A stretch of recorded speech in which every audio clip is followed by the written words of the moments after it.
This happened back when I was 13 years old. Back then, I had a close friend named Aiden. He was a couple years older than me, but we still got along, mainly because our houses were right next to each other. The rest of our neighborhood was mostly filled with older people, so we didn't really have anyone else to play with. Most nights we'd play random games outside until we got too tired or our parents called us in. This was before the internet was a big deal, so we did this a lot. One of the games we played the most was hide and seek, but a variation where the seeker would have to use a flashlight at all times. The big rule of the game was that the person seeking had to keep it on no matter what, and the person hiding was considered found if they got revealed by the flashlight. It made the game interesting because the hider was better able to know where the seeker was and use it to their advantage when repositioning. But the seeker could just as easily shine their huge circle of light in the hider's direction from a distance, ending the game. We typically set the boundaries to anywhere in the closed parts of the neighborhood, though our neighborhood was right on the edge of a huge stretch of woods, so sometimes we'd make things interesting by making that the playing area. We never set a limit as to how far the hider could go, because typically we just genuinely didn't want to go that far, considering we played the game at night, which admittedly made for a fairly creepy setting. This one time, it was my turn to be the hider. Aiden and I had both agreed to make the woods the playing area for this round. I remember wanting to make it a challenge, so I headed out further than I usually did. Quickly, I started to regret this. It got very dark away from any house lights. By this point, I couldn't see any lights whatsoever. Considering Aiden had the only flashlight, this made traversing the woods especially difficult. All I had for light was what little was provided by the moon. After I kept walking for a while, I eventually came across an abandoned cabin. I knew this would be the perfect spot. There was no way I was going to be found in there. I stepped inside and fumbled my way around to a set of stairs. I walked up them and came across a bedroom with a single window that somewhat pointed back to my neighborhood, which by this point was way too far away to see anymore. I sat there for a long time. Nothing happened, until out of a window I saw Aiden. Only he wasn't using the flashlight, he was cheating. Clearly, he had gotten tired of the flashlight constantly revealing his position, and therefore was either covering it with his hand or had turned it off completely. I watched as his black silhouette walked closer and closer to the cabin. I began to hear leaves crunching under his footsteps as he continued forward. Eventually, he got close enough to where I could no longer see him out of the window, though I could now hear his footsteps from downstairs. Just then, out of the window, I saw the heart-dropping sight of Aiden with the flashlight walking around way off in the distance. But I could still hear footsteps from downstairs. Slowly, it hit me. Whoever was downstairs wasn't Aiden. Instinctively, I got down and hid underneath a nearby bed. To my horror, the footsteps began slowly walking up the stairs. When they got to the top, I could hear the click of a gun. My heart was pounding out of my chest by this point. A few seconds passed when I saw large boots walk into the room that in no way could have been Aiden's. They stood still near the door for what felt like an eternity before turning around and leaving the room. I took this opportunity to get out from under the bed and jump out of the window. When I landed and got to my feet, I just started running. I could hear footsteps gaining on me from behind, but I didn't look back. Eventually, Aiden saw me running at him and instantly pointed his flashlight on me, saying that he could see me and then he won the round. But when I didn't stop running, his eyes moved to behind me and the expression on his face instantly faded. He turned and began running with me towards my house. Not long after, we would reach it. We went inside and locked the door behind us. Aiden, now just as shaken up as I was, began questioning what had just happened. Disturbingly, he then asked me who the man was that was running behind me. I still remember getting goosebumps hearing him say this. I proceeded to tell him the whole story from start to finish, and he didn't question a single bit of it. We then told my parents, but did our best to downplay the situation as much as possible, making it seem like it wasn't a big deal so that they wouldn't completely freak out. They ended up calling the cops, who came out to search the cabin and the surrounding area. They searched for multiple hours, but no one was found. From then on, both of our parents didn't allow either of us to go into those woods, and I can't say this was at all disappointing. You couldn't have paid me to go back into those woods. This whole experience was extremely traumatizing, much more for me than Aiden, at least I assume. We've never been back to that cabin, and we both still can't explain who we had seen that night.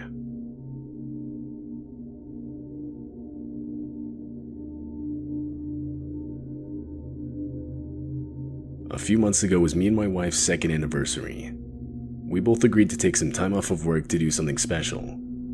We live in Wyoming and decided on renting out a cabin in the snowy mountains for a few days. Yeah, it wasn't the craziest idea, but we thought it'd still be a pretty romantic getaway of sorts. Plus, the owner of the cabin was a friend of a friend and was willing to give us a discount. The cabin itself was in the middle of pretty much nowhere. In order to get to it, you had to drive down a small, removed private road. The nearest other house was probably about a mile away. These were details that we didn't exactly know before booking the place, but when we got there, the cabin was too amazing to let it bother us. It looked like it was straight off of a postcard. And in a weird way, the isolation actually made the place more comforting, what with it being surrounded by seemingly endless trees. Though, of course, this meant we didn't have any phone service. We spent the first night next to the fireplace watching a movie I had downloaded on my laptop.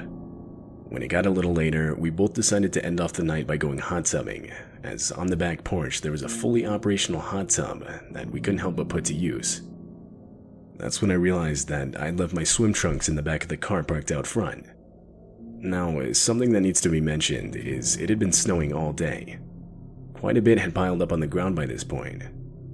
When I walked out front, I quickly noticed a set of fresh boot prints in the snow that clearly weren't made by me or my wife. They walked out from the middle of the forest to one of the living room windows, and then right back into the same part of the forest. A couple red flags quickly stood out. At no point in the night did we hear any knocking, and the boot prints walked up to the window rather than the door. I told my wife about this, and she was a bit more unsettled by the sighting than I was. But I guess to be fair to her, we were in the middle of nowhere. This was a weird occurrence that could be cause for concern. We ultimately decided to drive into a nearby town where we had service, and message the owner to ask him if one of his friends had stopped by the cabin, or if he was expecting anyone to show up that night. We got into town and sent him a text along those lines. We waited for 30 minutes, but got no response, which I guess was fair because it was pretty late by that point. We could have called him, but again it was late, so we just decided to head back to the cabin and try and forget about it. We figured it's possible we were just blowing the whole situation out of proportion anyway. And we were planning on going into town tomorrow morning, so we figured maybe we'd get a response by then. When we got back to the cabin, neither of us were willing to sit outside in the hot tub anymore. We ended up just going to bed. We were both tired from the whole day anyway, so we quickly fell asleep. Fast forward to 3 a.m. and I woke up. But I was pretty confused as to what woke me up, because I'm typically a really deep sleeper. That's when I heard a slight bump on the bedroom window. The curtains were closed, so I couldn't see what produced the sound. I figured it must have been a piece of snow falling on the glass, so I brushed it off and tried to fall back asleep. But only a few seconds later the sound came again, this time a bit louder. I was now a little concerned, so I got up out of bed to prove to myself that it was nothing to worry about. I opened the curtains. I couldn't see anything. I turned on the flashlight on my phone to get a better look, but this left a huge glare on the window, so I had to open it in order to see anything. Right as I did, I noticed fresh boot prints in the snow right under the window. Inside, I was beginning to panic. I lifted my flashlight up and out towards the trees, following the retreating boot prints. That's when I realized they led straight to a figure just standing there in the snow, looking at me from maybe 10 yards out. I closed the window and tried to stay as calm as I could. I woke up my wife and told her that we had to leave right now. Naturally, she was confused and asked me why, but I avoided the question as I knew answering it would only further scare her. I told her to quickly pack up her things, and thankfully she complied with no further questions. A few minutes later, and we had all of our stuff at the front door packed and ready to go. I opened the door and we both sprinted towards the car. When we got in, I started it and began reversing out of the driveway when my wife screamed. My head shot back to where she was looking, and there again was the figure, this time right next to the house watching us leave. I pushed harder on the gas pedal and started speeding down the private road. Once we got cell phone service, we sent over a text to the owner of the cabin explaining the whole situation. Later that morning, we would get a text back from the guy saying that he went to the cabin to investigate, and there were indeed boot prints, but all around the building.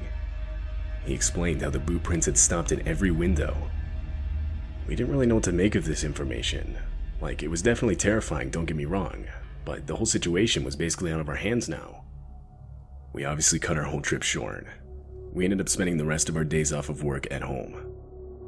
We still don't know who that figure was, or what he was trying to do that night, but we're not entirely sure we even want to know the answers to these questions. As far as we know, nothing else ever happened, and nothing further came of the whole situation.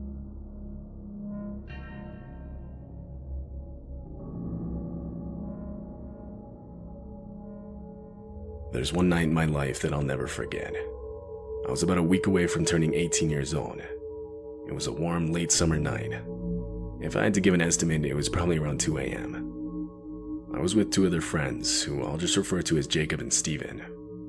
We were all hanging out in Steven's basement, doing stuff we probably shouldn't have been doing at our age. But we got bored of that pretty quickly, and decided to go outside to find something better to do. Jacob said he knew of a spot where other teenagers would often hang out. It was next to a small lake deep in a forest that we lived next to. We grabbed a few old flashlights and started walking. It took a while to get there, but when we did, we were disappointed to discover no one else was there. According to Jacob, this was a hot spot for teenagers, especially at this time of the night. But I guess we just got unlucky. Now even more bored than ever, we decided to walk around the lake to see if we could find anyone. When we got to the other side, we noticed there was an old, abandoned-looking cabin. Of course, we all wanted to explore it, so that's exactly what we started doing. I won't lie, we were making a lot of noise. Eventually, we went to the upstairs floor of the cabin, and found ourselves in a small bedroom filled with a lot of different stuff lying around, all old and covered in dust. We were all kind of sorting through the different items, when suddenly we heard the wooden door to the cabin creak open. All three of our heads shot up, looking at each other. We stood there completely still, holding our breaths. That's when we heard slight footsteps moving around downstairs. Then a man's voice. "I know you're up there." It sounded like an older man. Just from the way he said it, I remember being genuinely fearful of my life as I stood there, still frozen. Jacob, coming to the reality of the situation, gestured us towards a small closet in the corner of the room. We shut the door as quietly as we could, and all squished together in this tiny closet. We heard footsteps climb the stairs and reach the entrance of the room. "I can hear you." We remained dead still, not moving a muscle. The man began sifting through stuff around the room. Then, the doorknob to the closet slowly started opening. The door swung open. Steven was in the front and reacted the fastest by pushing the man to the ground. We all ran as fast as we could, out of the room, down the stairs, and out of the cabin. From there, we just kept going. We didn't stop until we reached Steven's house. We went back into his basement and took a good 5 or 10 minutes just to catch our breaths. We then tried to make sense of what we had just heard and seen. That's when Steven explained that when he shoved the man, he saw him drop a small handgun on the ground. We didn't sleep that night. We pretty much just sat there in shock the whole time.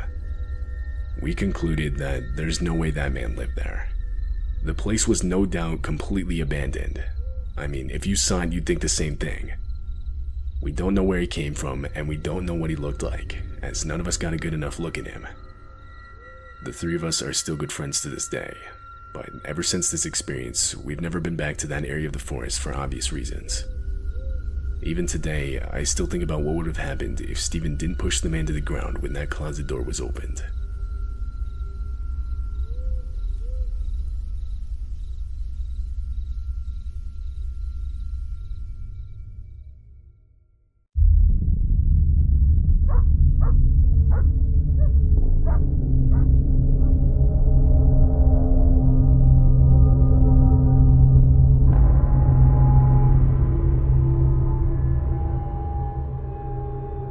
When I was around 16 or 17, I used to house/dog sit for a family that I'd known ever since I was much younger.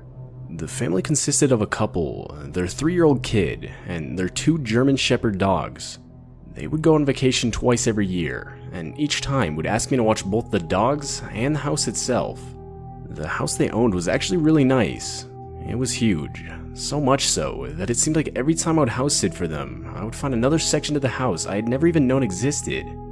It was tucked far back away from residential roads, and had a really long driveway leading up to the house itself. This would of course give the house a sense of isolation, while still being in a nice neighborhood. It was December, and I was once again asked to watch the house. I didn't mind, as my school was on break at the time, and it actually allowed me to make use of the extra time by earning a little extra cash. Everything began as usual. I got the mail, fed the dogs, and played with them for a little bit while watching movies in the house's living room. Now, something to note is the house itself was over an hour away from my own, which made it almost pointless not to just stay there. I would have to go there at least twice a day anyway, so I didn't think it made much sense to drive back and forth from my house to this one. The family didn't mind, and plus, they would say I could eat whatever I could find in the house. Anyway, after a couple movies, I got tired and went to one of the guest bedrooms to go to sleep. The dogs would of course follow me, as they would usually tend to sleep in whatever room I did. After browsing on my phone in bed for a couple minutes, I finally turned over and started actually trying to sleep. I've never been the best at falling asleep. It wasn't uncommon for me to take upwards of an hour, especially in a somewhat unfamiliar environment. I was laying there for around 30 minutes, in complete darkness and silence, when, out of nowhere, I could hear the collars jingle as both of the dogs' heads shot up simultaneously. Instantly, I was put into a state of total awareness, as they could obviously hear something that I couldn't. It was possible the noise was just a friend of the family stopping by, as that has happened in the past, but they would always shoot me a text or call me beforehand, and plus, at that point it was already midnight. And then, again, the dogs' heads shot up, but this time I could hear the sound too. It was a constant fuzzing sound, kind of like the sound you'd hear of an old TV on an empty channel. The sound got louder, and I literally sat up trying to figure out both what it was and where it was coming from. I got up and turned on the lights of the room, and that's when I realized the noise was coming from a baby monitor. A baby monitor in which the camera was in a completely different room on the other side of the house. I looked at the screen and could see the words "noise detected," but everything else on the screen was dark. I picked up the monitor and started going through the controls to go through the settings to figure out what was going on. And that's when I came across this setting labeled room light with an on-off switch right next to it. I figured to put my mind at ease, I had no choice but to turn the room light on from the monitor and verify that nothing was there. So I did. I set the room light to on, closed out of the settings screen, and was greeted to a screen showing the same room now filled with light. And that's when I saw it. Crouched down in the corner of the room behind a crib was what looked like to be a man in a dark hoodie. I squinted at the screen, desperately trying to prove to myself that what I was seeing wasn't actually a person. But when in reaction to the light, the figure got up and sprinted out of the room, is when the reality of the situation truly started to set in. I was not alone in that house. Realizing this guy could find where I was, I locked myself in the room I was staying in. All the while, the dogs were now barking like crazy. Thinking quick, I would grab my stuff, open the window to the bedroom, and full on sprint towards my car. Once I got inside, I would immediately lock the doors and speed out of the driveway. As I was leaving, I caught multiple glances of the house, but saw nothing out of the ordinary. I was absolutely horrified and would frantically call the family multiple times on my drive home, but most likely due to the time of night, they wouldn't answer. So I decided once I got home, I would leave them a text explaining everything that had happened. The family was scheduled to come back the next afternoon anyway, so I figured it wasn't my problem to worry about anymore. Later the next day, I would receive a text back from the family showing me compassion for what I had experienced, but ultimately they would say how when they arrived back to the house, absolutely nothing was out of the ordinary, other than the dog still being locked in the guest room. If I'm being honest, I don't think they believe me whatsoever, but I know what I saw that night. I've never felt such a deep, electric sense of imminent danger like I did when looking at that baby monitor screen. When the family asked me back a few months later, though I really could have used the money, I would politely decline the offer.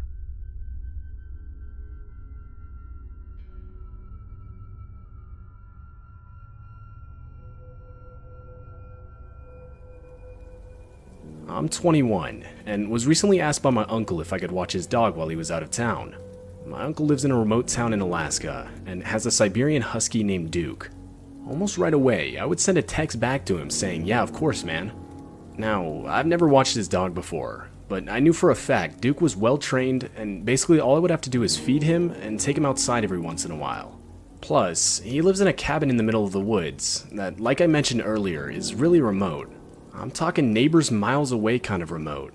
So, with how busy and stressful my job has been lately, I was actually really looking forward to it. I decided it was the perfect idea to invite my girlfriend over to stay with me as I watched Duke. Because, I mean, it wasn't like I was just going to show up twice a day or anything. I figured I'd just stay at the house the whole time. The first few days were completely normal. Well, I guess other than it snowing pretty much the entire time we were there, which, all things considered, actually wasn't too unheard of for Alaska.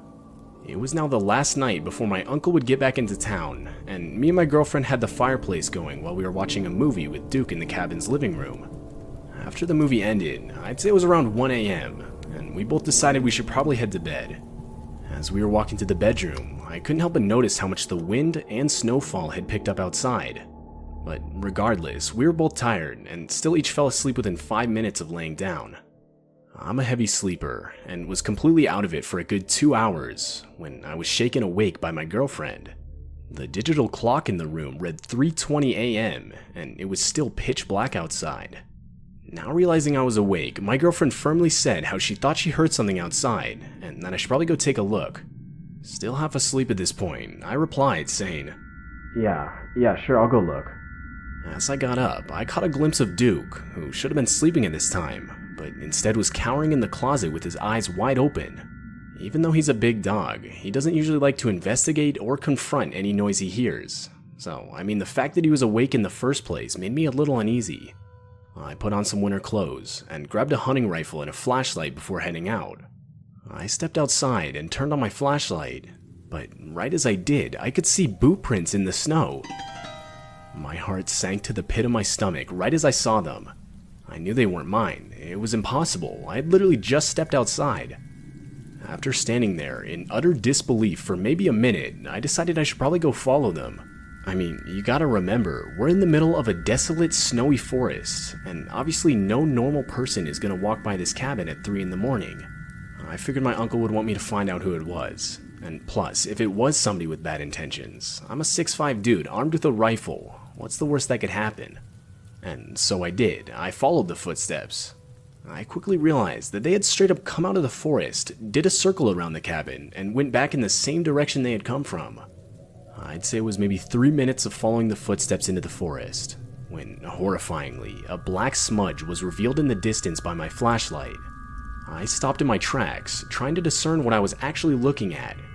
It was a man, like an actual person, just standing there and holding a very large black bag over his shoulder.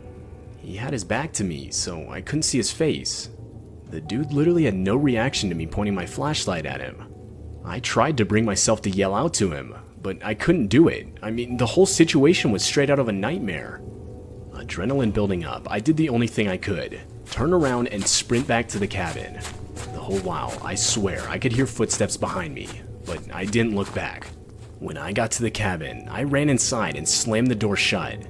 My girlfriend gave me a look of both fear and confusion. I firmly told her to pack her stuff because we needed to leave. Without even asking why, she complied. I also packed my stuff, and we were ready in no more than 3 minutes. We grabbed Duke, opened the front door, and sprinted towards the car. Once we got inside and turned on the car, to my complete horror, the headlights revealed the same man in the tree line. My girlfriend saw it too, and needless to say, we got out of there as quick as we could. On our way back into civilization, I would explain everything to my girlfriend. We would also call my uncle, who surprisingly answered. After explaining what we had encountered, he replied saying, "Yeah, that's really creepy, dude. I'll check it out tomorrow once I get back." My uncle would later claim that once he arrived back home, there were footsteps practically everywhere, as if the guy had just been pacing around the whole yard. But the guy himself was nowhere to be seen, and was never seen again. To this day, I have no idea who we really saw that night, or what was in the abnormally large bag he was carrying around. I didn't even see the guy's face, so obviously there's not really much we could report to the police. Neither me or my girlfriend have house or dog sat ever since, and I don't think that's going to change anytime soon.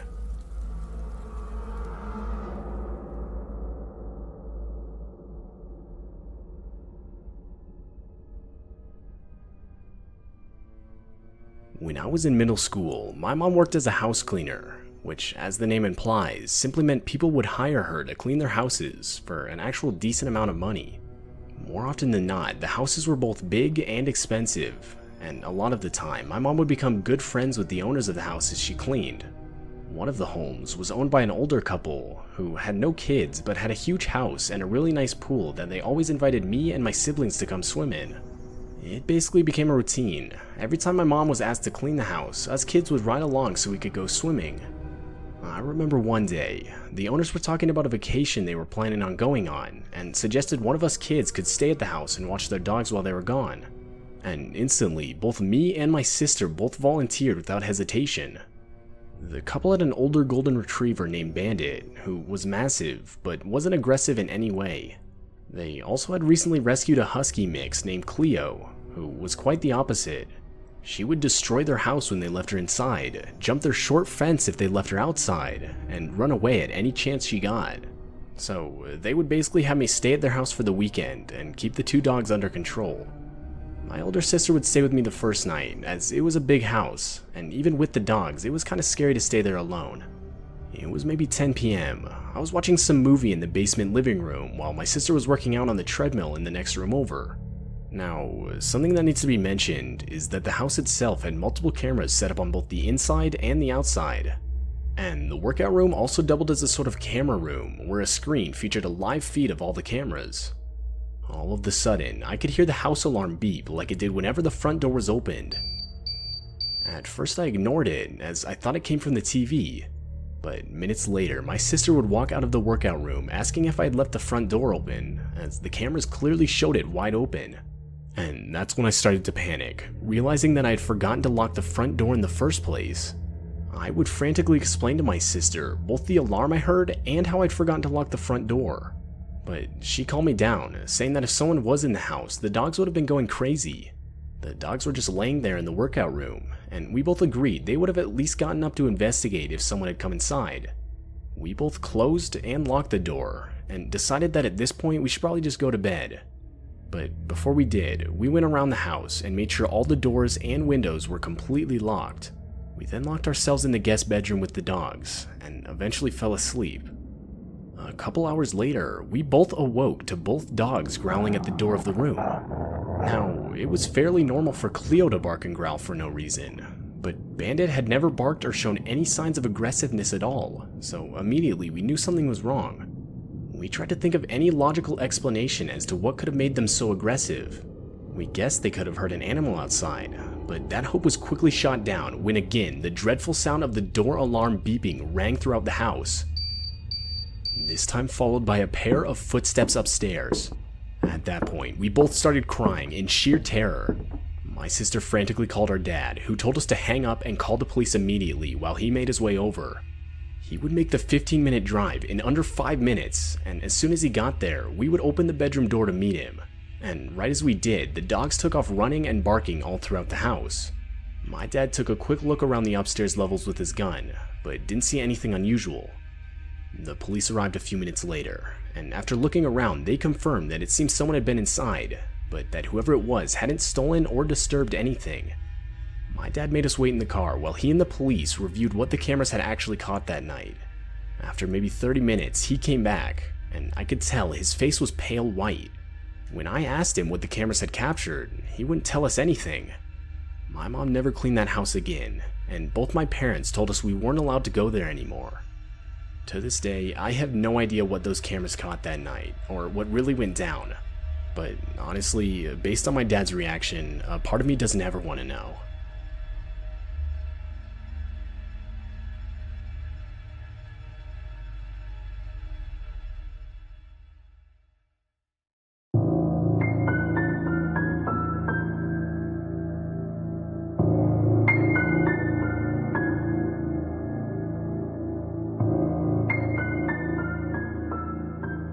I had just moved into a new apartment, and being the broke post-grad I was, I had pretty much nothing except a few boxes of stuff from my parents' house. It was nice to be done with school and have my own place, yeah, but I didn't even have any furniture. Like I said, I was completely broke, so I thought maybe I'd be able to find something at least decent on the free section of Facebook Marketplace. If you've ever searched for furniture on Facebook Marketplace, you know it's not great. Half the couches there are held up with duct tape or something along those lines. I knew I couldn't be picky, but I wanted something that could at least last me until I had enough money to buy a nice one. I'd been scrolling for well over an hour, and was probably already a week into the backlogs. I scrolled back to the top and refreshed the page. The second I did, I saw an ad pop up titled, "Brand new couch, never used, free for pickup." The post wasn't even a minute old, and I knew I had to be quick if I was going to have a chance at getting this thing. The couch was in perfect condition.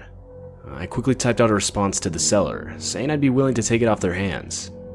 I got a response not even 3 minutes later that read, "Yeah, the couch is all yours if you can come pick it up tonight. I'm available anytime past 9 p.m. I was slightly put off by the response. It was currently noon, and this guy wanted me to wait till 9 p.m. to pick it up, way past when the sun would have gone down. But I ignored it, thinking maybe the guy had work till then or something. So I texted him back saying that was fine, and proceeded to wait. Come 8:30, and I sent over a text to the guy saying I was on my way. I typed in the guy's address, and quickly realized the guy lived in the middle of nowhere. Now, I live right next to the Rocky Mountains, so yeah, there aren't that many people nearby, but this guy was seriously in the middle of nowhere. My GPS said it would take 45 minutes to get there, so I quickly set off. As I drove, the housing development slowly became less and less frequent. My GPS eventually took me on these really sketchy one-way dirt roads. About 10 minutes later, it said I arrived. Sure enough, there was an actually decent-looking house, but there was no other civilization for at least a few miles. Somehow I had service and was able to send out a text telling the guy I was there. Not even 10 seconds later, I got a response simply saying okay. I figured that was this guy's way of telling me he was ready, so I walked up to the front door. I knocked on the door, to which someone responded in a muffled voice. "The door's unlocked. Come on in." From the way the voice sounded, it was as if whoever said it was right on the other side of the door. I opened the door and peeked inside before entering. I quickly realized how weird this situation was. The place was pitch black, with not a single light on. Now, this was before every cell phone had a flashlight on it, so literally all I could use to help me see was the moonlight shining in from one of the windows.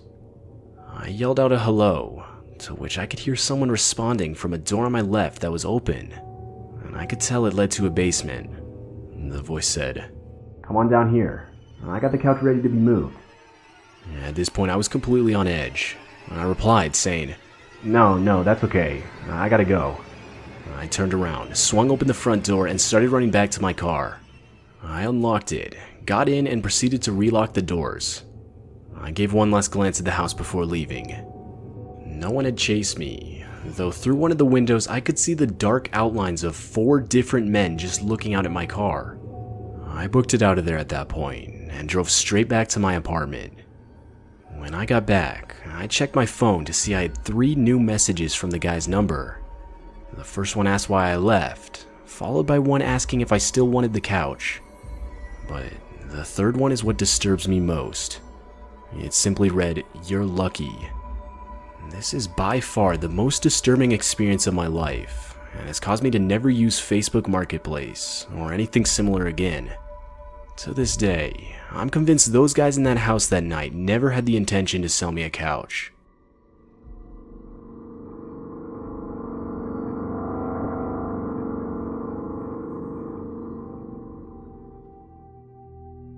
A few weeks ago, I had to fly out to a small town I'd never been to before in order to look for a place to live at for school. I was flying alone, though before the trip I had researched all sorts of apartments in the area on Facebook Marketplace, and was actually able to set up a few meetings to look at places. The first meeting was in the late afternoon, in a sort of remote residential area. The landlord sounded fine over email, and asked me to call him an hour before meeting him to confirm I was coming. And so I did just that. I called him an hour before, but he didn't answer. I decided to just start walking to the house, and hope the landlord would show up by the time I got there. About an hour later, the guy called me. He asked me if I was still coming, to which I replied, "Yeah, I'm actually only about 5 minutes away." Though the guy's reply caught me completely off guard. He replied, furious, saying I wasn't supposed to show up for another hour. I quickly realized he was right. Back then, I had a pretty old phone. It wouldn't automatically change times whenever you switch time zones. I forgot to change it manually and realized I was showing up an hour early. I explained the situation to the guy over the phone, but I could tell the dude was furious. Now, I get I was in the wrong, but still, getting that mad over something as small as this seemed weird to me.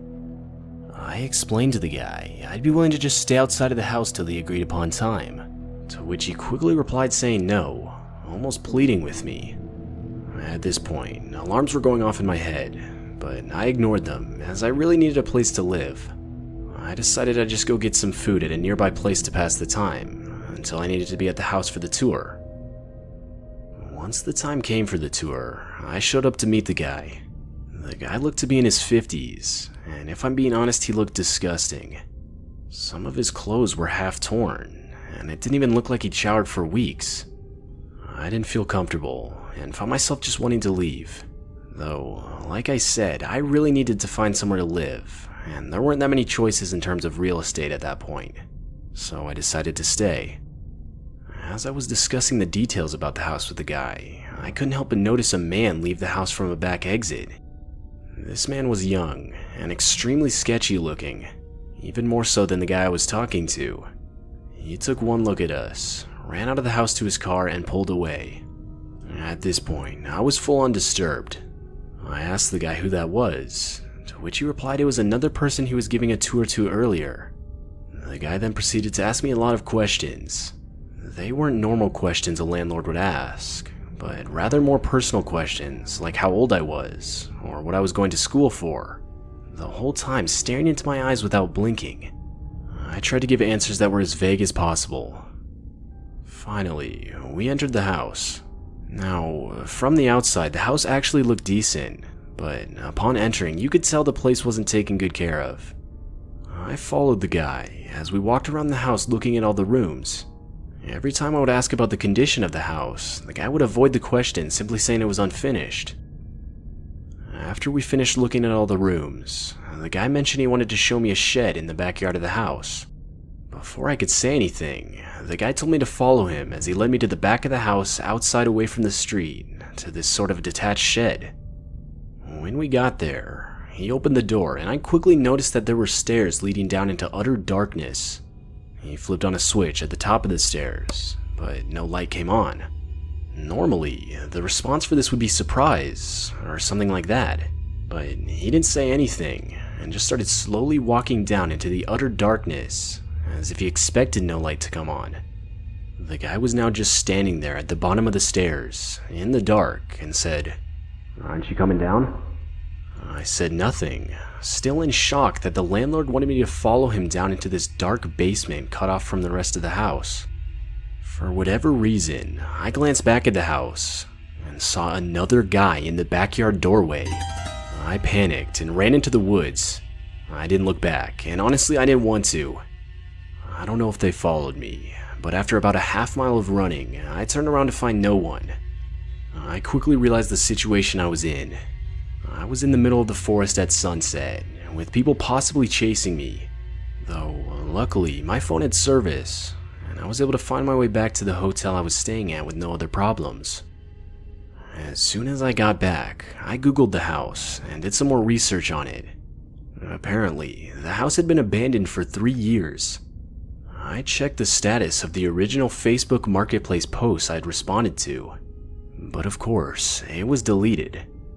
I debated whether or not to call the cops and report the situation, but decided against it, as I figured there wasn't much they could do. I can only imagine the guys I encountered that night were a group of homeless people with some unknown intentions. Whatever the case, the whole situation was extremely disturbing.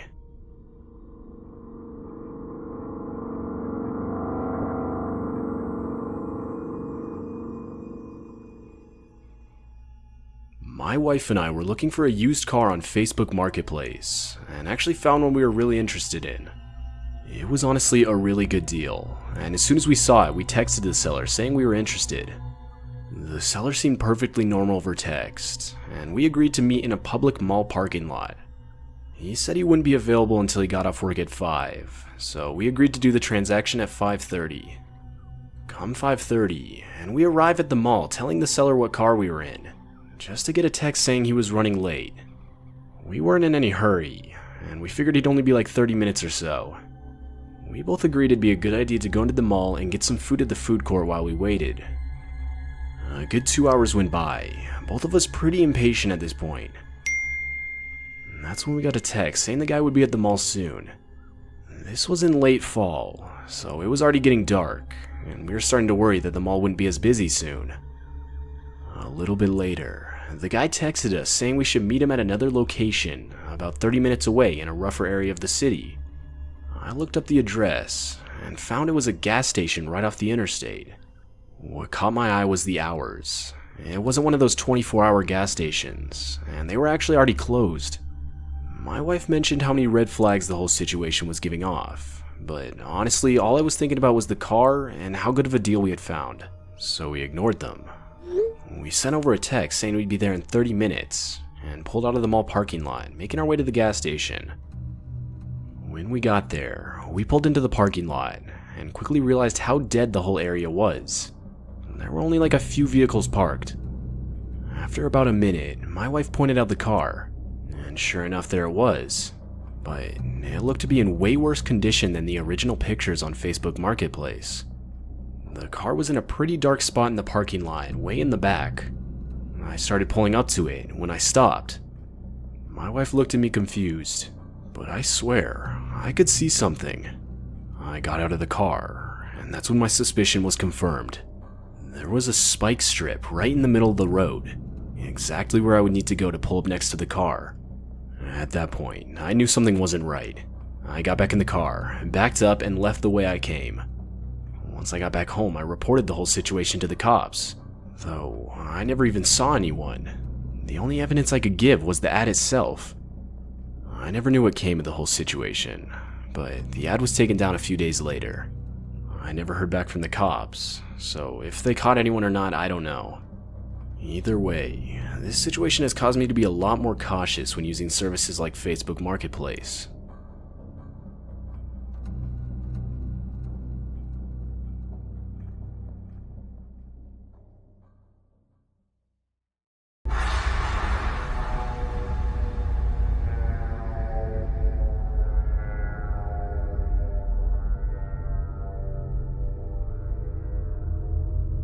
This happened back when I was in college. Spring break had just ended, and I was driving from my parents' house back to my college dorm. The drive itself was about 3 hours. There were a few small towns on the way, but other than that, it was pretty much just endless fields. I started my drive late, like 10 p.m.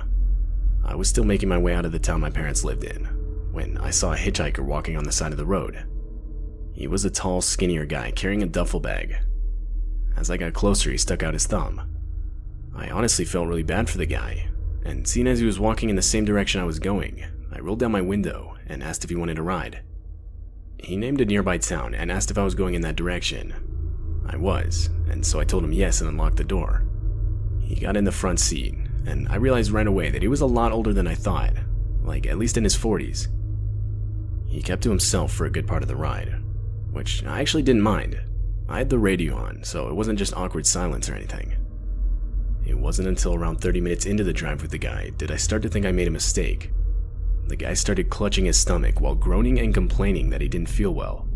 He pretty much just hunched himself in the passenger seat, swaying back and forth. I told him to feel free to open up his window for some fresh air, but he never ended up doing it. To say I felt uncomfortable would be an understatement. Like, don't get me wrong, I understand if the dude wasn't feeling well, but here I am driving, while just next to me is this guy groaning and swaying back and forth. There weren't really any towns or rest areas nearby. I didn't want to just tell the guy to get out and completely strand him in the middle of nowhere, so I kinda just sat there trying to focus on the radio. This went on for another 15 minutes, when the guy said, Dude, I really don't feel good. Can you take the third next exit? This caught me off guard. Not the part about wanting to stop, I was more so expecting him to say that at some point, but the part about the exit. The guy specifically said the third next exit. I remember those being his exact words. In the moment, I obviously thought it was weird. If I myself were sick, I would be much quicker to want to just pull onto the side of the road, or at the least take the very next exit. I asked the guy if he just wanted me to pull to the side of the road real quick, but he sternly told me no. This should have been a clear red flag. But I ultimately reasoned the specific exit he wanted me to take must have had a rest area I was unaware of, so I agreed. A few minutes later and I took the exit. But absolutely nowhere in sight was any kind of rest area. I started pulling to the side of the road when the guy said, No, keep going. We should go down a bit further. Again, this should have been a red flag I picked up on, but I did what he said. Eventually he told me to stop. He got out and within seconds disappeared into the darkness. I waited for the guy to come back for a few minutes, when I saw 5 hooded figures walking towards my vehicle, only revealed by the light of my headlights. They were clearly carrying weapons, and now charging towards my vehicle. I threw the car into drive and started darting it in the other direction, but they actually started shooting at me. From what I recall, 5 gunshots were fired, 2 of which hit the back of my car. Though, even still, I was able to get out of there. I didn't stop the rest of the way back. I did call the police and report it, but I never got any follow-up. When I made it back to my dorm, I would find the bullet holes in the back of my car. I think it's worth noting that one of them was only a couple inches from my tire, which makes me think whoever was shooting was aiming for the tires. But I'll never be able to know for sure. I don't fully know the motives of that hitchhiker that night, but at least to me, it's obvious he intentionally lured me into that specific spot, which, might I remind you, was nowhere near any type of civilization. I have since never picked up another hitchhiker.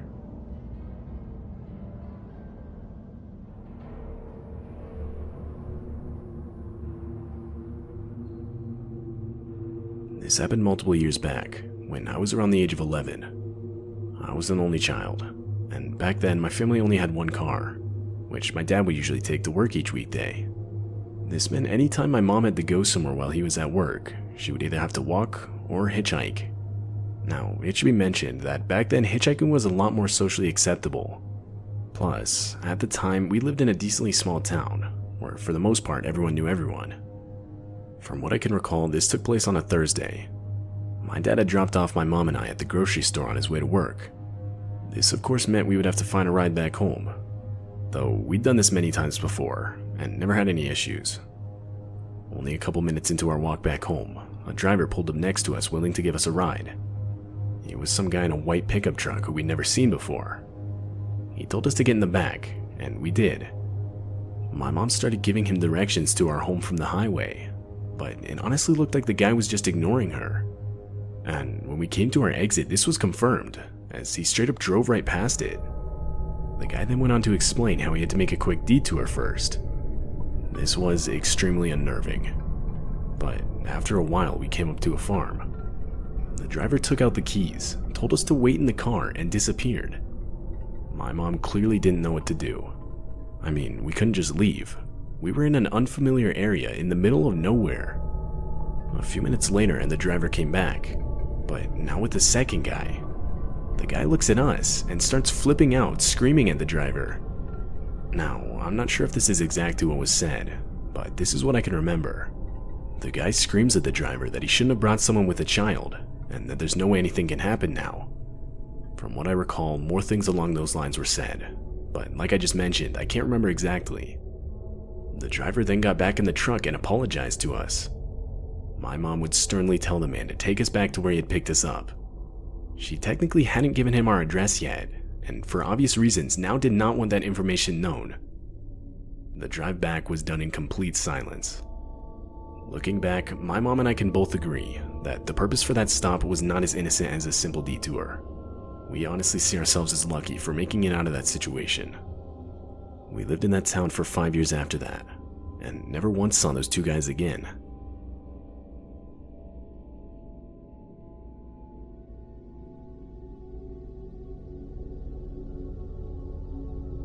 This took place in November of 2005.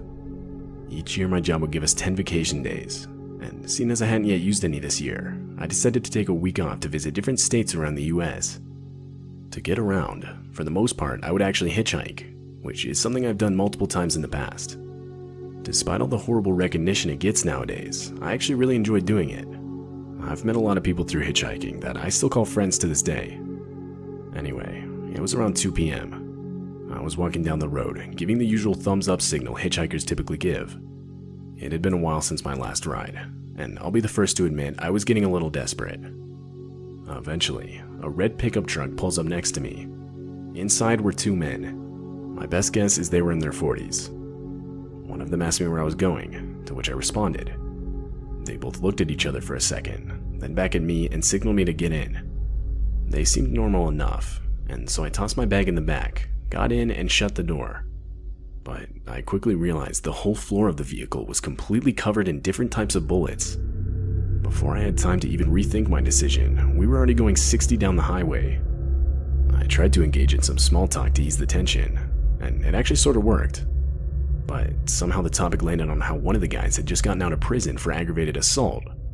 And a disturbingly short amount of time later, they started asking me how much money I had. This is when I started to realize I could be in some serious danger. Now, I had been hitchhiking for a couple days by that point. I didn't look the best, and so I tried to play it off that I was homeless and had no money whatsoever. This response was met with complete silence. And for the next 30 minutes or so, not a single word was said. Though, multiple times, I would catch the driver looking up at me through the rearview mirror. I honestly just tried to ignore it, something I regret doing to this day. Fast forward 15 minutes, and to my horror, the driver turned off the highway and started down some unpopulated dirt road. I instantly shot up and said, Dude, where are we going? After 15 seconds of no response, while the car was still driving, I grabbed my bag, unlocked the door, and full-on dove out of the car. Instantly, I looked up to see the red pickup slam on its brakes, shortly after followed by the reverse lights turning on. I cannot explain to you how fast I got up and ran into a nearby cornfield. I ran for 5 minutes, when I swear I could hear gunshots behind me. They were clearly distant, but still. I ran for another 5 minutes when I reached the side of the main highway. I would then call the police, explain the situation and my current location, and wait in the cornfield until an officer arrived.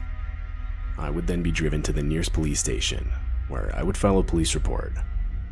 Though, in terms of descriptions, there wasn't really much I had to give, other than 2 men inside a red pickup truck.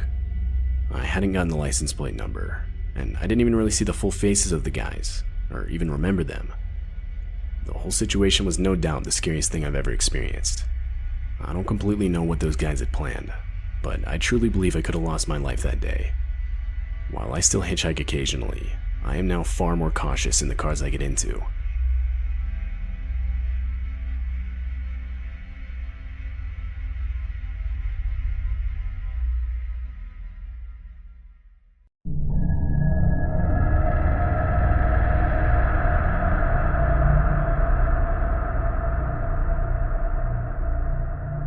This happened shortly after I turned 15 years old. As a birthday gift, my parents had given me an Xbox. I was even given my own monitor, which allowed me to play it in my room. My room was upstairs, and in the weeks after my birthday, I of course spent a lot of time up there. It was a Saturday night. I was talking in an Xbox party chat with 2 of my school friends. Both of my parents were out of town at a work convention for the weekend, so I was home alone. I had my headphone volume pretty loud, but during a pause in our conversation, I heard a thumping sound come from downstairs. If you've ever been home alone as a kid, you'll know that any abnormal sound gets your mind imagining the worst. I turned down the volume and took one headphone off my ear. Nothing happened for the next 5 minutes, but shortly afterward I heard the same noise again. I told my 2 friends about it this time, and they both encouraged me to go check it out, joking how someone might have broken in. I laughed and agreed to do it during the next break in our game. When that came, I took my headphones off and started walking towards the stairs. I began walking down them, and as I did, I began to hear soft whispering. I was only halfway down, but I completely froze up. I intently listened, trying to make out whether what I was hearing was actually real or not. Eventually, I crouched down to get a look into the living room. There, I saw 4 fully grown men, all completely covered in black, silently walking around. I genuinely couldn't process what I was seeing. All I knew is that I had to get back upstairs. I slowly started crawling back up them, and of course, one of the steps let out a loud creaking noise. It echoed throughout the house before returning to silence. There was no way they didn't hear it. Thinking quick, I ran to my room, put on my headset, and told my friends to call the police to my house. They sounded confused, and now in a serious tone asked what was going on. I didn't feel like I had enough time to explain, so I just told them to hurry and threw my headset down on my desk. I knew that locking myself in my room would be an obvious sign that I was inside. I still locked the door and closed it behind me, but instead I hid in the bathroom further down the hallway with the light off and door slightly cracked open so that they wouldn't think to check it. I could hear multiple sets of boots slowly walking up the stairs as I sat in silence. They kept getting louder until I could hear banging on my bedroom door down the hall. Not banging like trying to get my attention.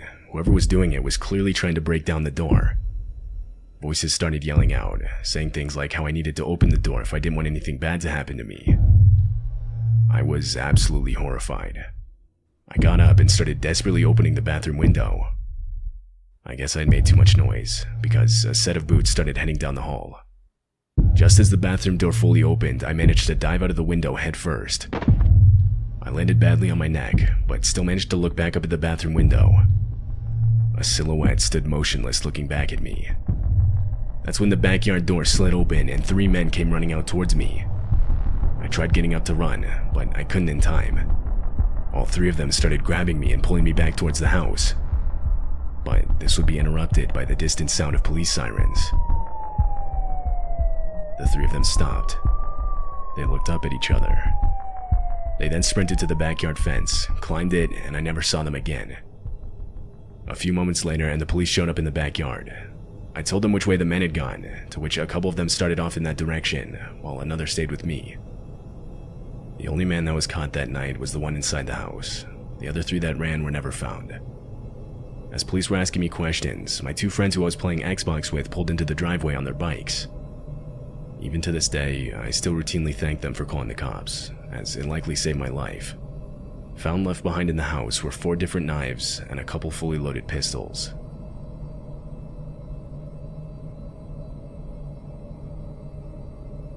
It was the middle of the summer.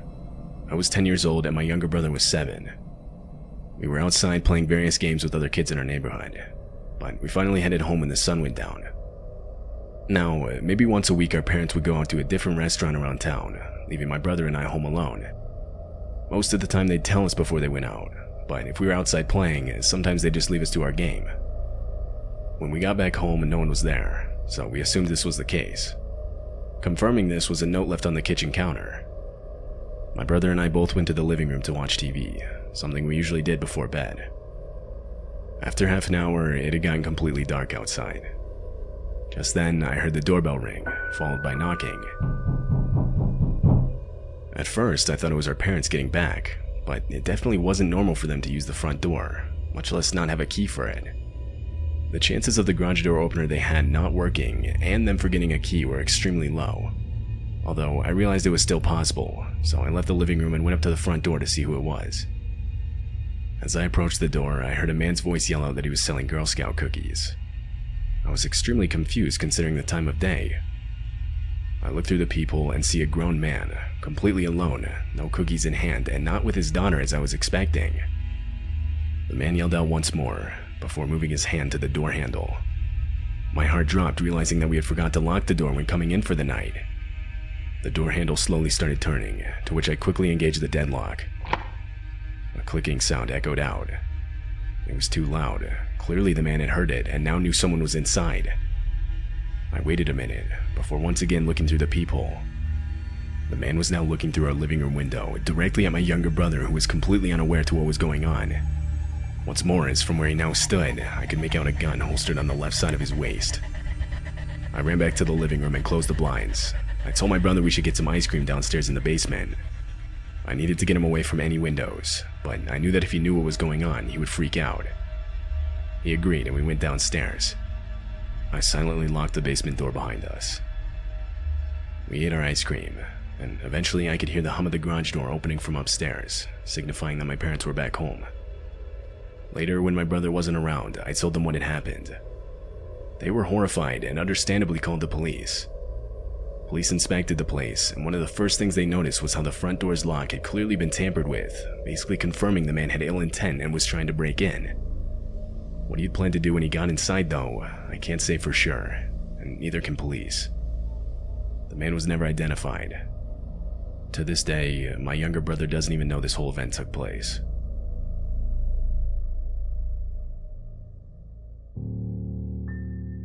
As a kid, I lived dead in the middle of nowhere. My family owned a farm, and so we lived in a farmhouse which literally had a dirt road leading up to it. I want to say I was 16 at the time. It was getting close to midnight. On this particular night, I was home alone. I was sitting on our couch in the living room watching a movie with Bear, our family dog who we'd had for years. He was getting old in age, and therefore wasn't the most active dog and could easily sit through a whole movie motionless by my side. It was during one of the quieter parts in the movie when Bear's ears suddenly shot up and his head turned around. I muted the TV. I myself didn't hear anything. Bear stayed completely focused in this one direction. It was towards the house's front door. My first instinct was somebody was at the door, but this just wouldn't make any sense considering the house's location. You have to go completely out of your way to get to our house. I don't think we've ever had someone come to our door that we weren't expecting. Like, this stuff just doesn't happen out here. I brushed it off as just an animal and turned the TV's volume back on. Shortly after I did this, Bear started quietly growling, still looking in the same direction. In the time I've known this dog, I'd heard him growl a total of maybe 2 other times. So by this point, I figured whatever was out there, I had to at least go check it out. I grabbed one of our family's many guns and went up to the front door. I opened it and saw nothing, so I walked out.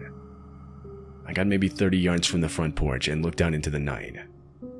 Nothing but black emptiness, so I turned back around. I took one step back towards the house before I stopped myself. Sitting on the edge of the deck was a man curled up in the fetal position. It looked like he was trying to hide himself. I stood there trying to think of what to do next. I was not about to walk up right next to this guy, so as silently as I could, I went around to the back door. It was unlocked, because we always left our doors unlocked. That's not something we typically have to worry about way out here. Right as I got inside, I ran back to the front door, shut and locked it. I then did the same with all windows and doors around the house. I called the police, and after a full 30 minutes, they finally arrived. They searched around the whole property, but didn't find anything. This was somewhat relieving. A part of me honestly started to think I had just imagined the sighting. After the police left, I ultimately decided to just go to bed. The next morning, I get up and go down to the kitchen to start making breakfast. But when I went to grab a knife to cut some fruit, I couldn't help but notice one of the knives was missing. I stood there confused. I was sure it was there the night before. I got a bad feeling and decided to call the police again. 2 officers showed up, and this time I had them search inside the house. I stood outside while they did so. After a few minutes, the 2 officers came back out with an old, scrawny-looking man in handcuffs. The man was found under the basement stairs, gripping a knife with both hands. It was the knife missing from my kitchen. After a short-lasting struggle, the man was detained. This was the same man that was hiding outside. After giving the whole story to police, they believed that most likely he had simply gotten in through the front door during the time it took me to go around the house and get in through the back door. From what I know, the man said nothing when questioned about what he was doing way out here, or what he had planned. But the fact that he grabbed a knife couldn't mean anything good. I still think about what would have happened had the man searched anywhere of the house that night, and possibly found me sleeping.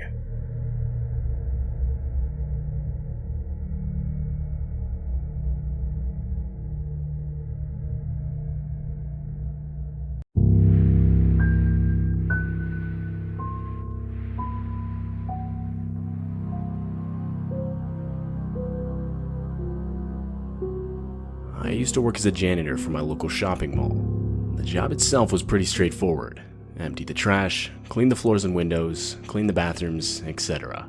The only thing I didn't like about the job was that it required us to do all of this during non-business hours, which essentially meant my sleep schedule was completely opposite to that of a regular person. The mall wasn't that big, and so usually the only other people working at the same time as me were 1 or 2 security guards and maybe 1 other janitor.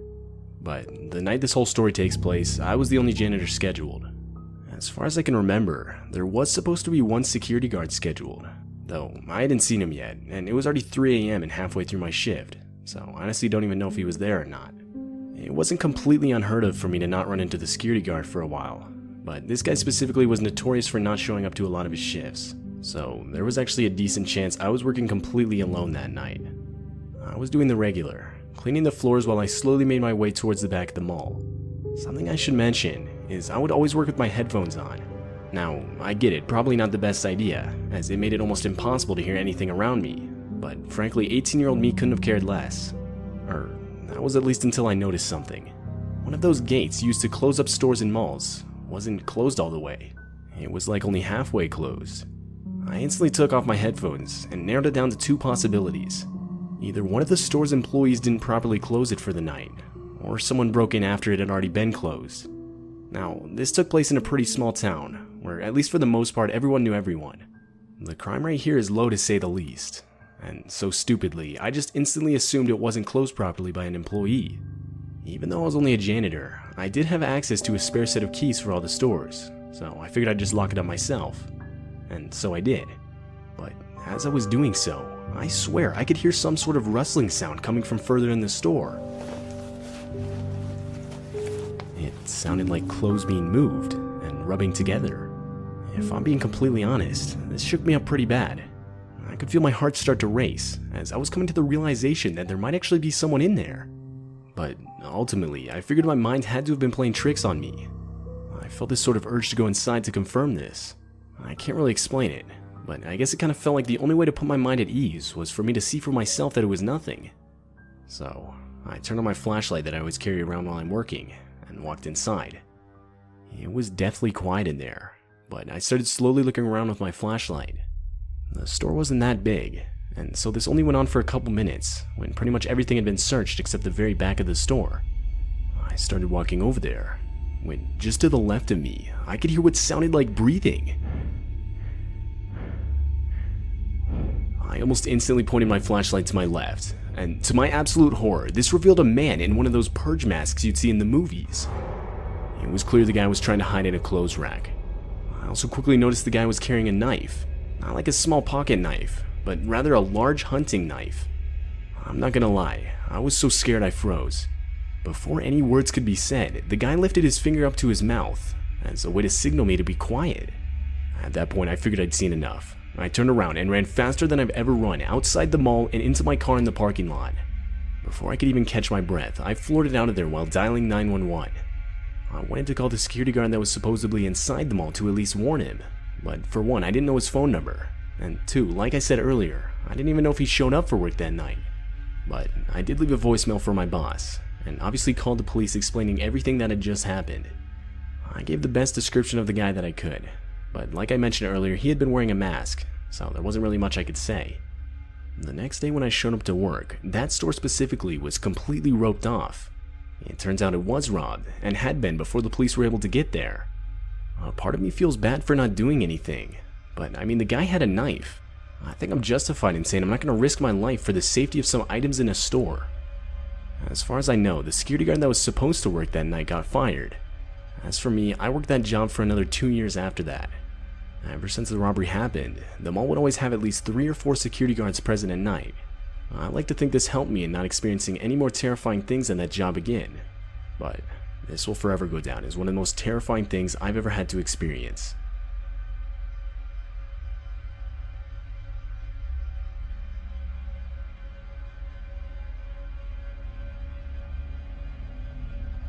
I was 17 and in my 3rd year of high school when this took place.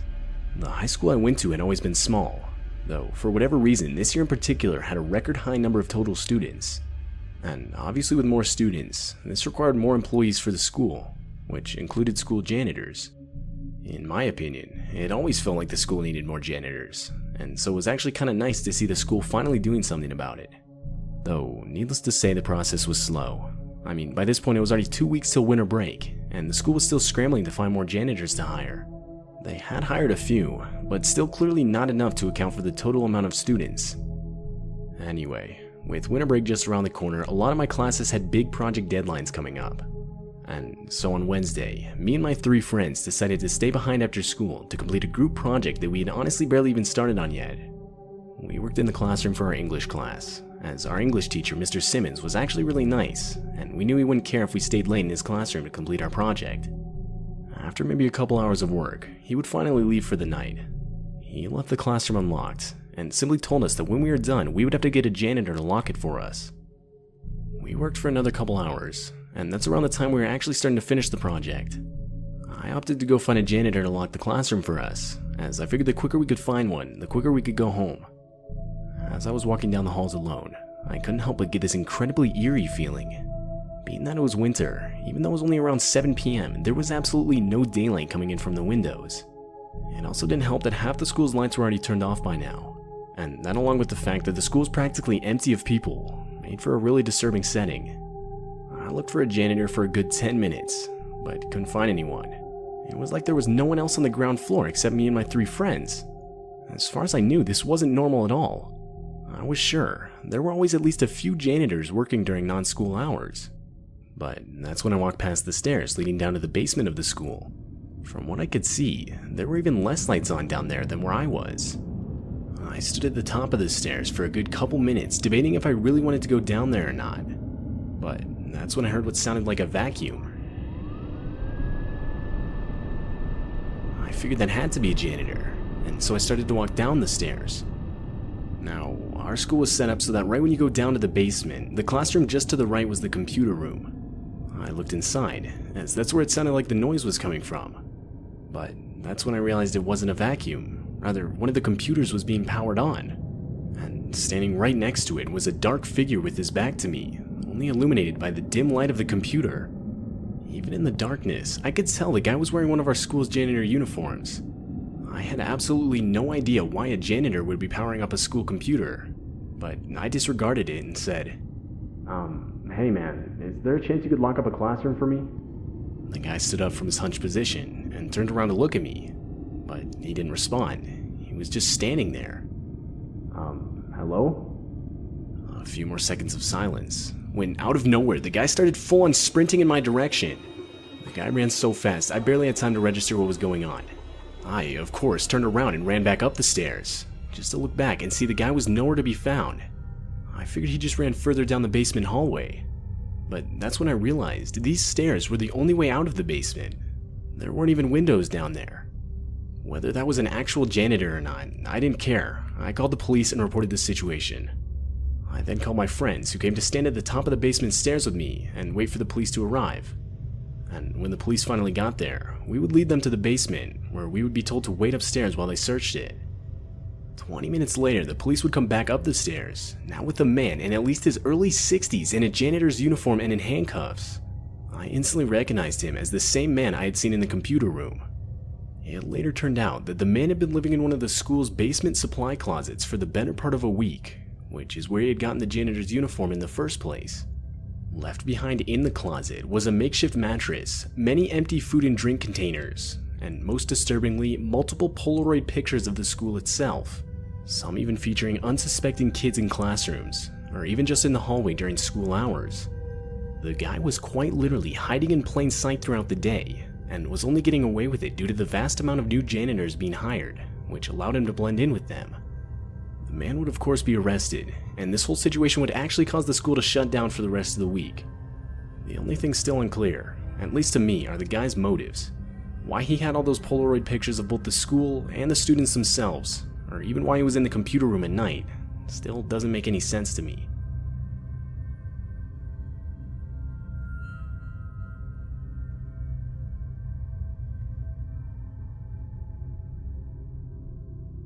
I work as a janitor for a hotel company in my area.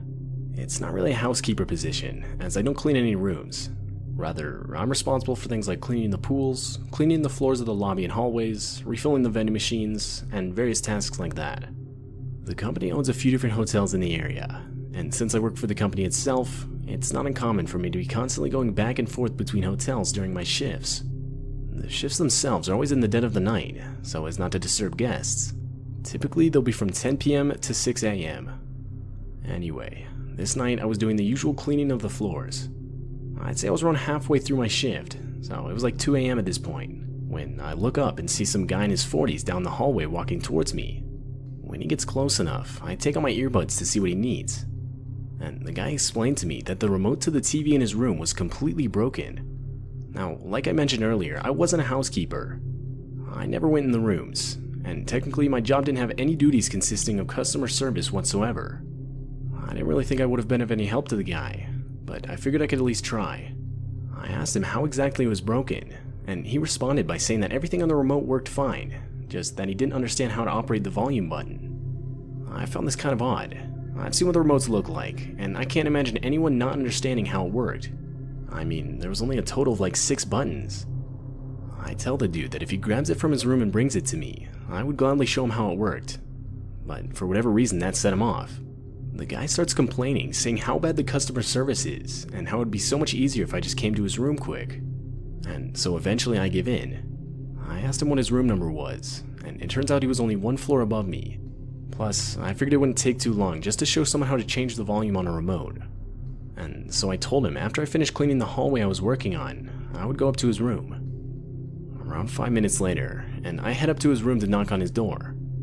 Hey man, I'm here to show you how the remote works. Right after I call out, I could faintly hear voices talking. It was muttered, but I could tell there were at least 3 different voices coming from inside. The talking went on for so long that I figured the guy hadn't heard me. But that's when the voices stopped, and maybe half a minute later the door slowly started to open. The guy barely cracked the door, like I'm talking maybe an inch. Something I noticed almost right away was that all the lights to the room were off. Other than the faint glow from the TV, it was completely black in there. The guy opened the door a bit and told me to come inside. I hesitated. I did not want to go in there. Everything in me was telling me it was a bad idea. Come on, come inside. The guy sounded more insistent this time. I pushed the door open, but tried to remain as much in the hallway as possible. I also took the opportunity to reach for the light switch just inside the door and turn it on. And to my horror, this revealed that the guy was completely alone in the room. I know for a fact I heard multiple voices coming from the room just a few seconds earlier. My mind was racing. I started to panic, thinking more people could have been intentionally hiding in the room. I tried to quickly explain the volume switch from where I was standing, but the guy interrupted me, saying I needed to come inside and show him. I reached out my hand and asked for the remote, but the guy backed further into the room and gave me the hand signal, meaning I needed to come to him. And I figured that was it. There was absolutely no way I was going inside that room. Without saying anything, I turned around and got out of there. But before getting in my car and driving off, I would warn the people working at the front desk. I thought about calling the police, but ultimately decided against it, as the guy technically didn't do anything illegal, and I figured I couldn't really prove that he had intended to. I mean, I don't even know what his real intentions were. But at least in my mind, I definitely avoided a very dangerous and even possibly life-threatening situation that night.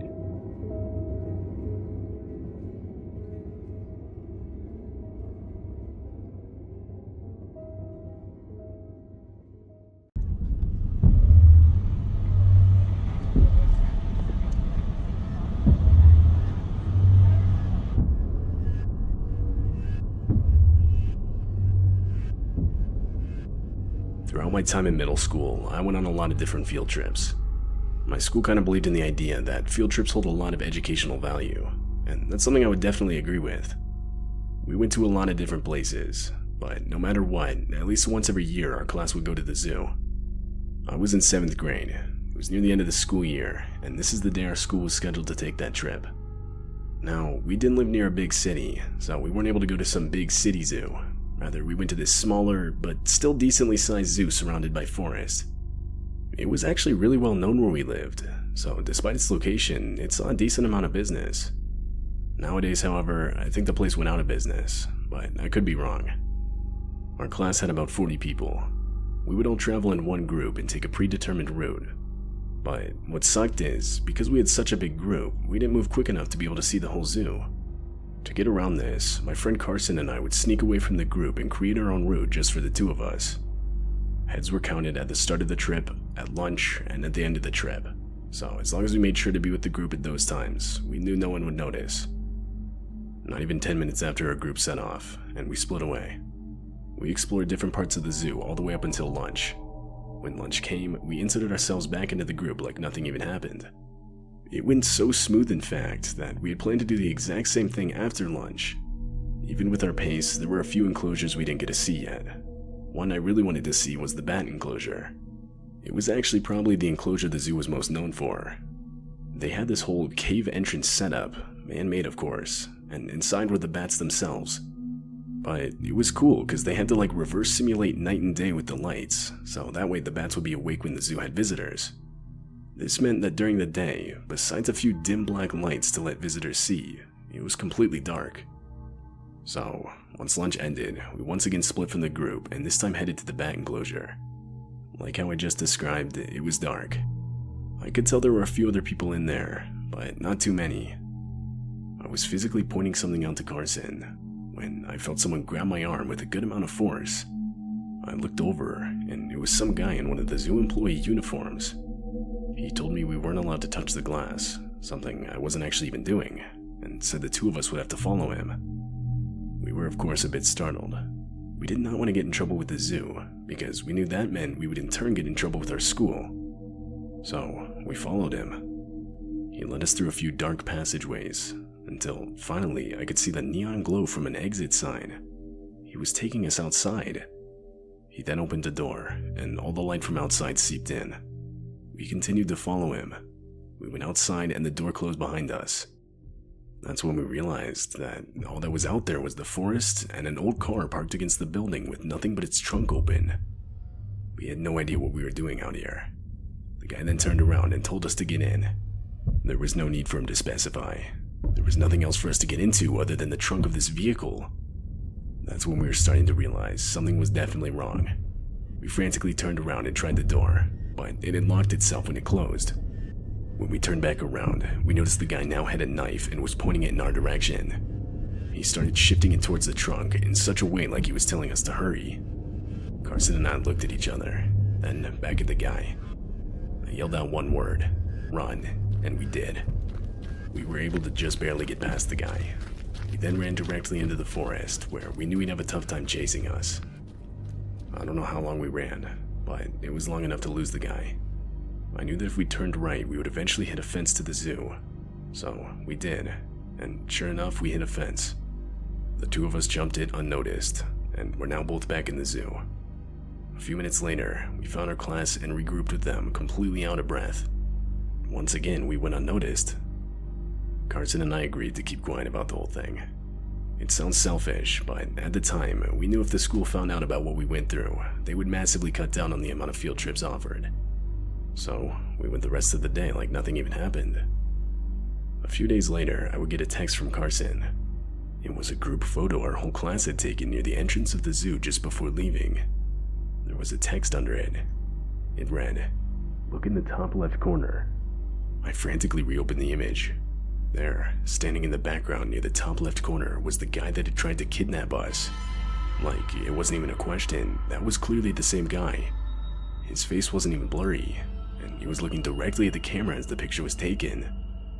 This picture absolutely horrified us. I didn't think the guy was a real employee. I kinda just assumed he had somehow stolen the uniform.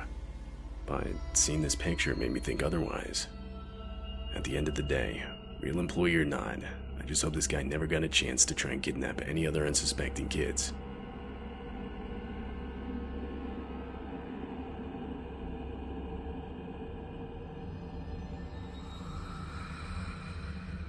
I used to live near a couple pretty well-known state parks as a kid. This was back when I was in elementary school, and the elementary school I went to would actually use the parks as field trip material. They would take us out there and teach us about plants, wildlife, just nature-centered stuff like that. If I remember correctly, I was in 1st or 2nd grade when this happened. The school had another one of these state park field trips planned. My whole class rode up on a bus.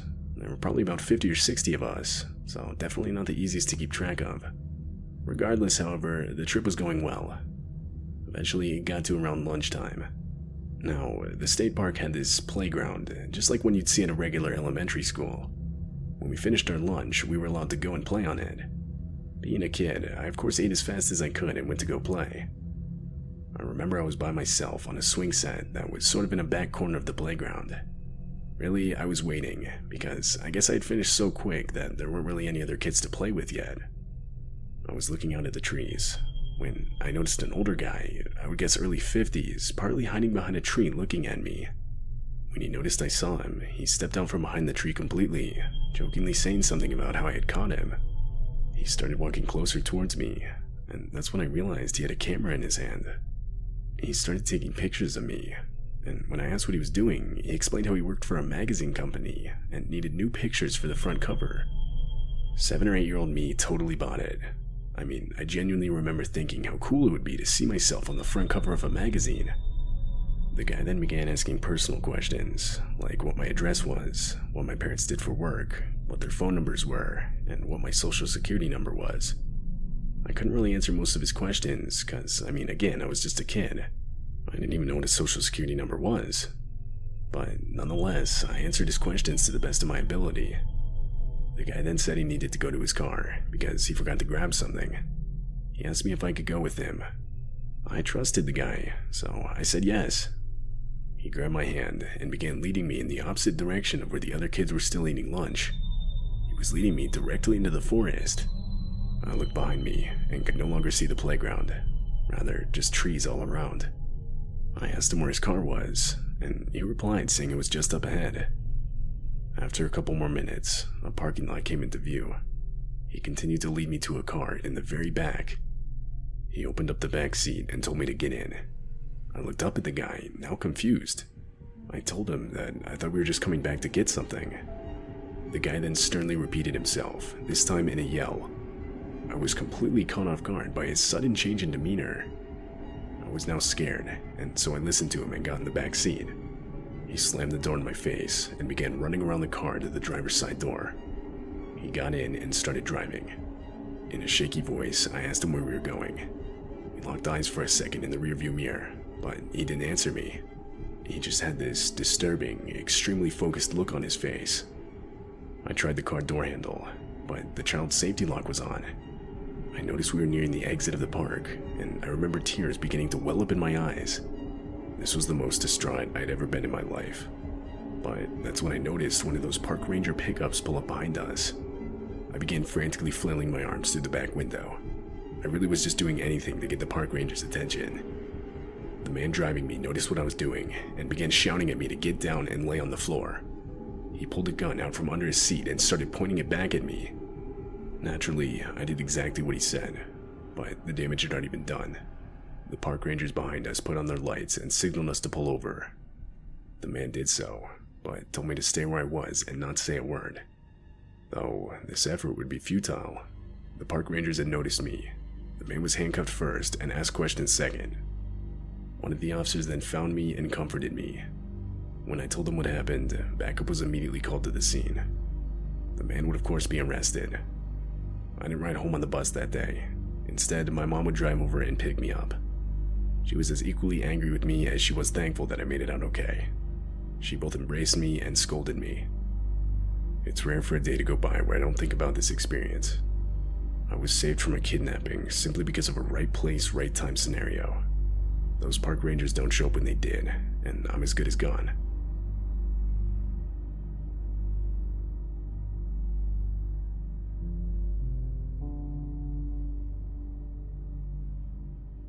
I took a lot of different art classes in college, and many of them would have a few different field trips scheduled. Usually it was just to an art museum, but some of them were a bit more involved. There was one in particular, I believe it was for this art appreciation class I took. Basically, it was an over-the-weekend thing in a small town a few hours away that I guess you could say was kind of known for its art. We were meant to go around the town learning about a few different predetermined pieces and take pictures to prove we went. So it wasn't really a group thing, just kind of a go and on your own time learn about a few different pieces of art. The whole thing was only for extra credit in the class, but it was a pretty substantial amount.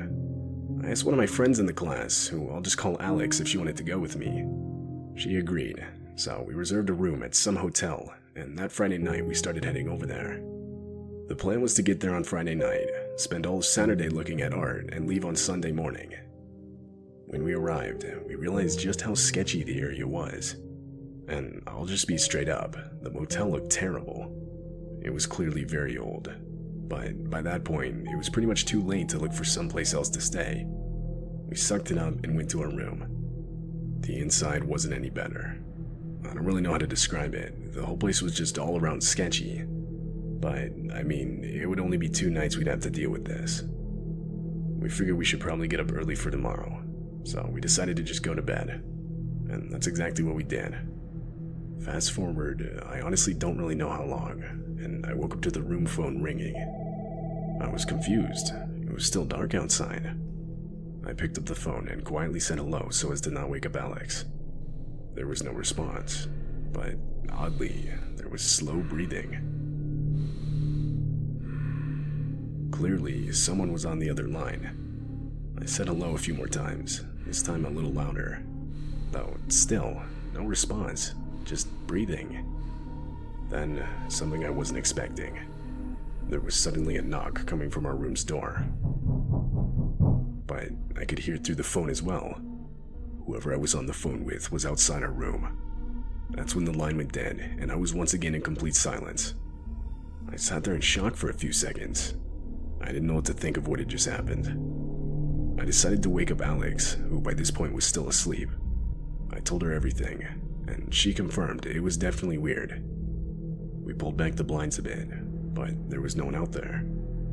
Ultimately, we decided that whoever this was had no way of getting in the room, so we both agreed to just go back to sleep and talk to the front desk about it tomorrow morning. Eventually, I did fall back asleep. I know this because at some point I woke back up again. It was still completely dark outside. I was a bit weirded out. Usually I wake up to some noise, or I wake up because I have to use the bathroom, but this time, nothing. While I was trying to fall back asleep, I noticed this dark figure in the corner of the room. Now, this might sound weird, but my eyes commonly make things up in complete darkness. Like, if I'm in a dark room, I'll usually see things that aren't actually there. Typically, it's things like a coat rack that my eyes see as a person, just small things like that. I thought that's exactly what was happening now, so I didn't give the figure much attention. But every time I would close my eyes to try and fall asleep, when I would open them, it looked like the figure was closer. It got to the point where it looked like someone was leaning over my bed. But I still thought I was just imagining it. I lifted my arm and was planning on passing it through the figure as a way to prove to my mind that it wasn't real. But as I did so, my arm hit something. It was a real person leaning over my bed. I screamed, and in a matter of seconds, the figure turned around, opened the door to the room, and was gone. Alex woke up and saw it happen. The both of us were scared out of our minds and completely out of breath. We shut the door, locked it, and this time barricaded it. We had no idea how this person was able to get into our room. We sat there wide awake until the sun came up. When it did, we immediately left, cutting our trip short. We didn't even talk to the front desk, but on our way back, we did call the police. We would later learn that apparently, when the shift of the person working the front desk had ended, they didn't confirm the next person with the shift had or was even planning on showing up. This left the front desk completely unattended, and that's when some unidentified person walked in and stole multiple customers' personal information, which included their room numbers. And, of course, they also managed to get a master set of room keys, allowing them to enter any room. What practices the motel had that allowed something like this to happen is beyond me. And it's not even like the person has a chance of being identified. The motel is old enough to where there's not even a single camera installed, and no one saw the person's face. All I know is some person who's willing to break into our hotel room has all of our personal information, and this thought still disturbs me.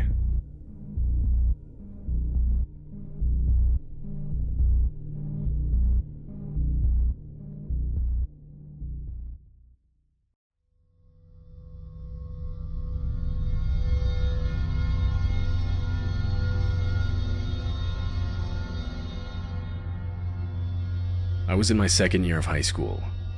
Every year, our school was required to perform at least 2 lockdown drills, but our principal at the time would always have us do more like 3 or 4, so I was pretty used to it. All of the teachers would always warn us ahead of time to save any panic. That morning, as I walked into my first period class, I was informed by my history teacher that the school would be having a lockdown drill that day. I actually kind of liked them, because it meant we'd have less work to do considering the 20 or 25 minutes they always take. 30 minutes into class and a short buzzer went off, followed by our principal's voice on the intercom. Like every other drill, he explained how the school was going into lockdown, but that it was just a practice drill. He explained that should there ever be a real lockdown, the buzzer would sound for longer, and there would be no intercom announcement. Our teacher instructed all of us to shut the curtains and go into the corner of the classroom that was not visible from the outside door. He then shut off the lights and locked the door. For the next few minutes, we sat in silence. Eventually, we heard footsteps outside. It was the principal trying every classroom door to make sure they were locked and that the classes were responding to the lockdown correctly. Before I knew it, the drill was over. The day progressed and I was now sitting in my physics class, which was right after lunch. At some point, I ducked out of the class to use the bathroom. Now, our school building had a basement. Down there, they had a bathroom that was much more private and a lot less busy, so I would always try to use that one. There were a couple classrooms down there, so it didn't look weird for me to go down there. I was sitting in one of the back stalls. I was the only one in there, which was usually the case. All of a sudden, I heard the lockdown buzzer start going off from outside in the hall. It sounded for about a full minute before it abruptly stopped. I waited for the principal's voice to come over the speakers, but it never did, which, like I mentioned earlier, was supposed to signify a real lockdown. At first, I didn't really think it was a real lockdown though. It happened too close to the practice lockdown earlier that morning. I thought it was just a second part to the drill. But as I sat there for a few more minutes, I started to realize that if that were the case, that probably would have been explained over the intercom. I started to panic, now thinking this was real. I wasn't safe in the bathroom, the door had no lock, so I ran outside to try and find a classroom. There wasn't much for options in that basement. It was also hard to see now that they turned the hall lights off. But I did eventually find a classroom door. I tried the handle. It was locked. I looked in through the glass part of the door.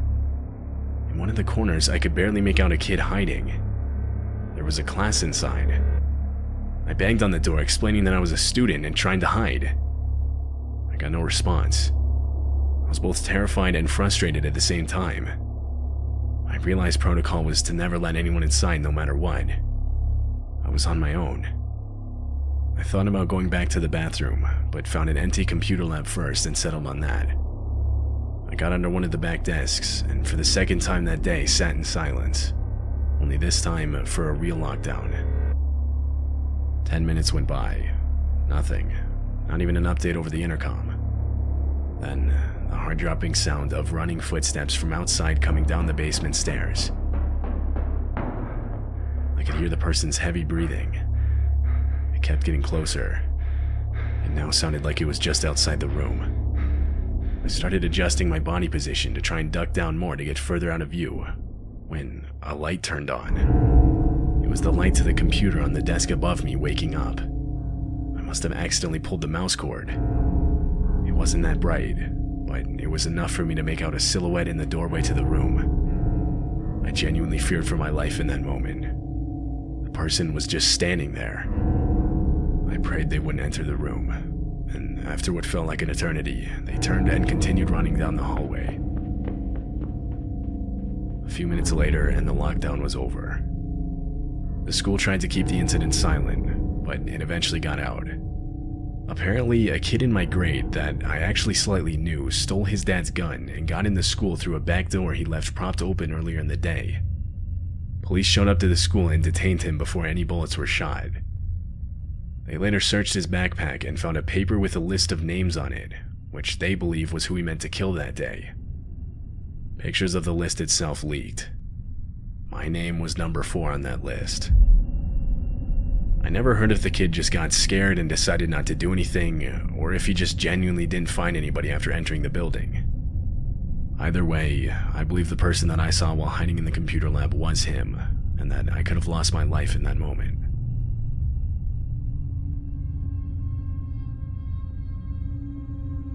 Back in October of 2016, for whatever reason, these killer clown sightings kept getting reported around America.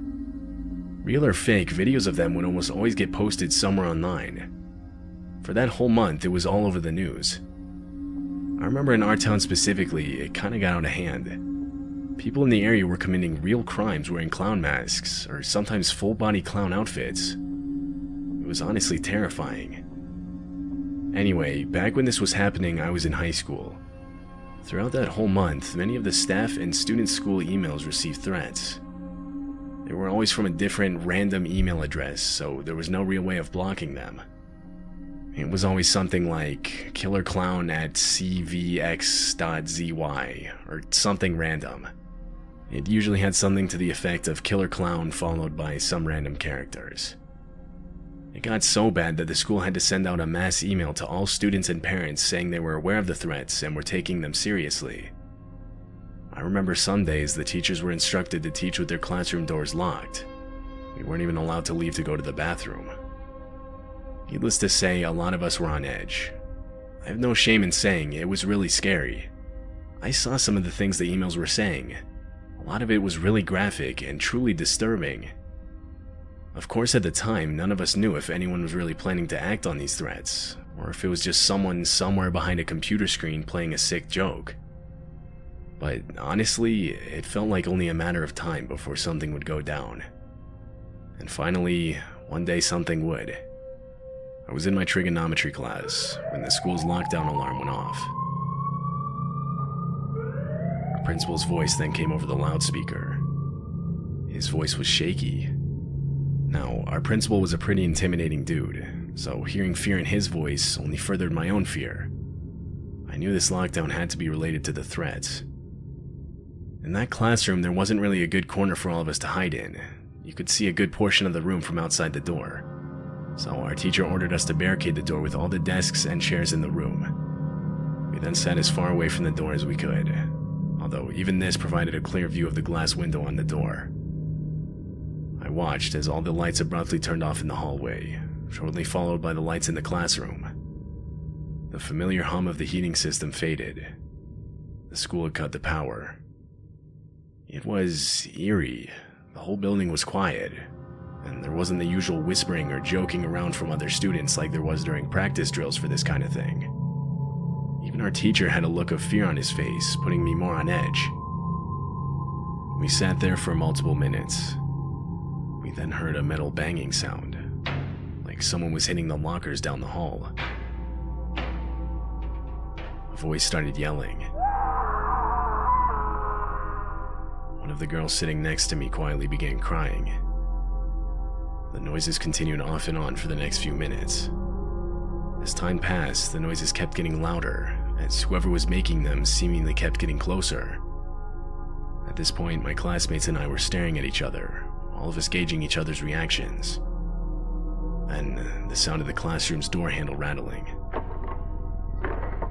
I looked up.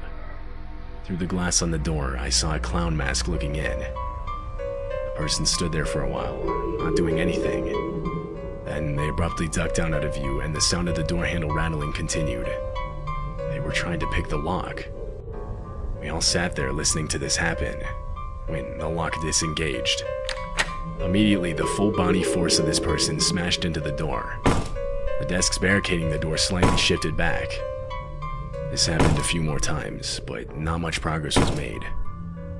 They eventually gave up, and we could hear their footsteps running away down the hall. When police arrived, they cleared the building and escorted all of us out. No one was ever found responsible for the lockdown. It's believed at least 3 people dressed in clown costumes entered the back entrance of the school that day, intent on making true to the threats sent over email. At the time, the school did have some cameras, but during the lockdown they cut the power, so they never caught anything. School was canceled for the next few days. When we came back, the school had installed a new auto-locking feature on the doors and windows.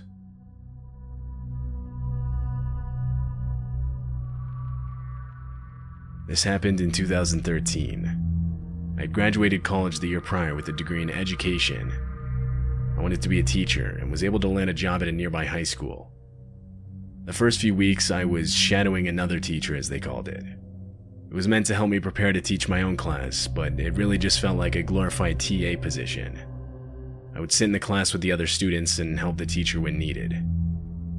It was a chemistry class, and on one of the lab days, we required those flasks used for chemical reactions, measuring solutions, and stuff like that. All of that type of stuff was kept in a supply closet on the other side of the building.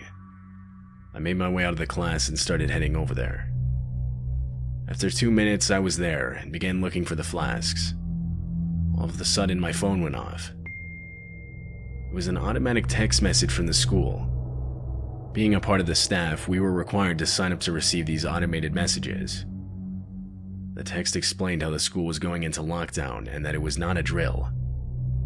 By the time I would have made it back to my class, the door would have likely already been locked, so I opted to hide in the closet by myself. I turned off the light and closed the door. There wasn't much room to sit down. I had to just stand there in the dark. After a few seconds, the lockdown alarm sounded from the speakers throughout the building.